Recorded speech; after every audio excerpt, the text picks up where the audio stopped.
Yan, okay na oh. On mo lang. Pag bagong start ayaw mag-on, i-choke mo muna. Pag sa first starting ng ating green fields, no? Pag yung matagal na na-stock, i-choke mo muna. Pero kung mga 2 araw, 3 araw mo naman ginamit, kahit di mo na i-choke, ilagay mo na kagad sa on. Tapos yung dito sa takip, on mo lang. Start mo na. Yan. Ganyan katahimik yung green fields. Ano? Ayos.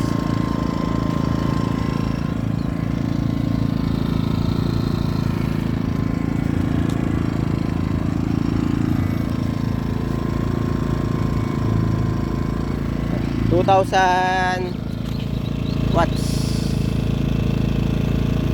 ang maximum rated output ng green field. So yan yung sound check nya.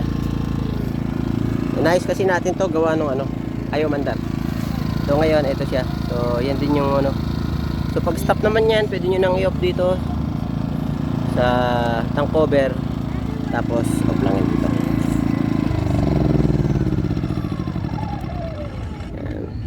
Okay, sa new starting lagay nyo lang sa choke. Pagka yung mga bago pa, hard starting choke.